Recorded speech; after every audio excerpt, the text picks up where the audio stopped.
Chance of seeing Karula and the cub, but we have just seen something else. We'll then try and catch up with her again another time. She's heading out of here. Look at that. Mapogos.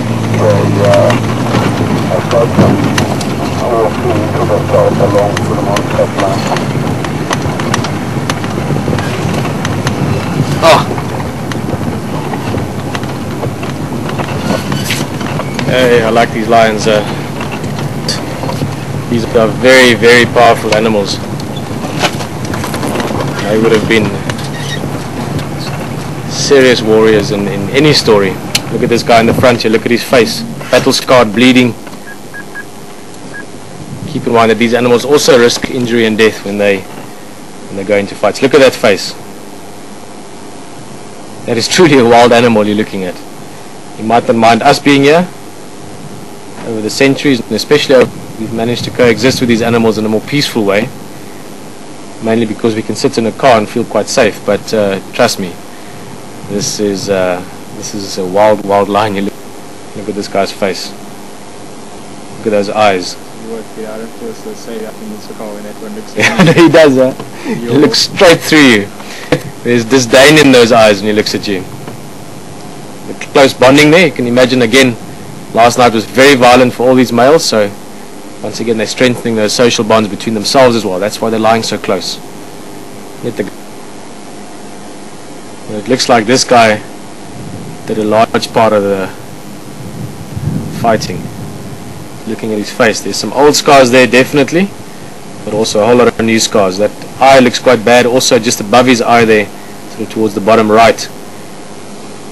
I've seen bites like that before in lions, and it's, keep in mind, you only see because you get these puncture marks from the canines, and that's where the maggots and things can get in, and then you get the maggots breeding underneath the skin. Having said that, wild animals are also incredibly resilient. I've seen lions in very bad shape. I mean, literally 50 times worse than this, where they were skin and bones. I remember the one male, it was the Hammer males in Pilansberg. He had his skull cut open. You could see the bone on the skull itself. You could see through, and they need a big meal. And we saw those specific lions a week later, and they were perfect again, shiny, fat, healthy. So these animals do recover incredibly fast. I was going to say that this is not the end of the saga. There are still more Kurumas left, and there are still more cubs left. A whole bunch of cubs ran in all kinds of directions this morning. And unfortunately, I wish I could say otherwise, but those cubs will all go. There's no logic or benefit or use for these males to leave those cubs alive. Look at that mane, huh? These are serious lions. Yeah. Stretch out. Look at his eye there. Yeah, no, look at that, huh? Again, this male I saw this morning, and that was a wide open bleeding gash.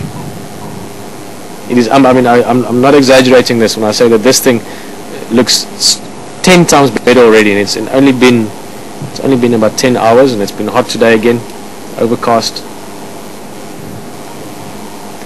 Something else that caught my attention here just while these two are asleep. So if you look towards the other side, almost towards the sort of northwest, I guess, right up there. Look at that. It's the opposite of a Christmas tree. It's always something very melodramatic and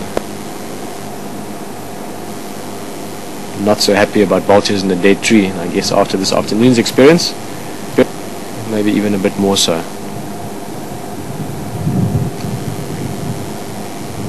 Very interesting to see that there's been very little. There's been one or two little marks from vultures on that lioness earlier, from them towards her. We'll have to see what happens with that. I'm sure by tomorrow maybe there'll be more activity. Vultures don't really have much of an issue with what they eat as long as it's carrion. But we'll follow up more on that tomorrow. For now, we're just going to see what these two big guys get up to. But the last they ate was a little bit over a week ago. They had a buffalo in Manilete area. We saw them soon afterwards. And and we've seen them once since then, and they were still in good shape from that. So, and again, the bellies are quite full, like James says. They've got protein. You would recover very quickly over the next few days.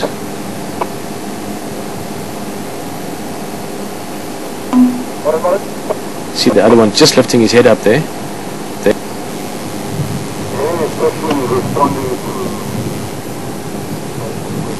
Very lazily, but there was an alarm call in the distance. At their full strength, 6. We've never seen 6 of them together though. The 6 guy tends to be more in the south.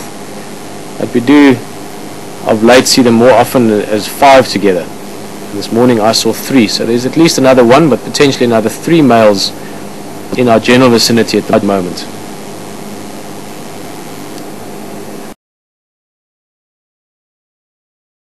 He's going to walk very close past us as well. And Mr. T is the one of the punky hairstyle. I don't know this one. Still getting to know these guys. He's going to walk right up to the car, guys. Look at this. Wow. And this is the one with those amazing eyes. This is the guy called Sharko. The first time we saw him, I just saw that little mark on his shoulder. Oh, nice to see him again.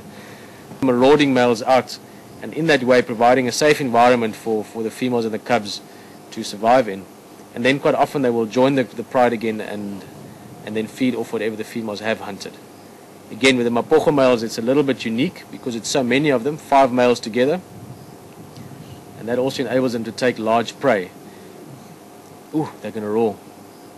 Peter, it looks like is he putting his saliva on his foot and then yeah, look at that scar quickly. Sorry to interrupt you, James, but they quite a big role in that, just because they're physically heavier. A male lion jumps on a buffalo, he's 30%, 40% heavier than a female, and that obviously comes with its own benefits. So it's a long answer, but it's one of those misconceptions that still floats around in the world whenever people think of lions. So I think we can try another question. We might have to cut questions short at any second when these lions, if they do start moving or roaring. But let's try and fit another one in. But he's hurting, Peter. Huh? Yeah, moving. Look at that. Very, very careful and slow. You can see it's painful. Big scars on his leg there as well. You can see that blood there on the foot. Shame. Tony is asking what animals might scavenge on that lioness carcass, or the carcass that we saw earlier, and also if prey animals are still afraid of lions. Tony, first of all, again, it's not typical, but it's possible that hyenas will just stay clear of it. But that question will be answered largely over the next few days as well. We'll go past there, and then of course things that will definitely scavenge and decompose that carcass are your decomposers, things that specialize in it, maggots and flies and beetles and all kinds of other insects. Shame, man. Look at this guy. He's just slowly cleaning those wounds. Very important to keep them clean. Oh, he's going to also walk past us. The hair under the neck there, it looks like a goatee or a little beard. Which way are you going to go by? Oh. He just looks like he's walking carefully. So this is the, I was going to say T2. Mr. T has got a slightly more punkish type hairstyle with that little mohawk on the forehead. And this guy almost looks like him. He's got a slightly bigger mane, so. Or R2T2. Okay, James is doing a very tricky job a very good job of camera work there. We are literally filming in darkness at the moment.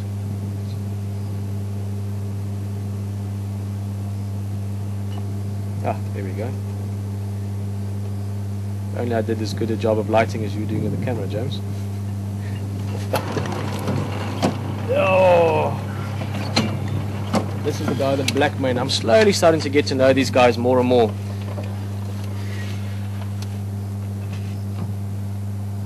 Here's Mr. T. He's just joined. You see the guy in the foreground? He's got that very quirky mohawk on the forehead. This other guy, he's the male with a blacker mane.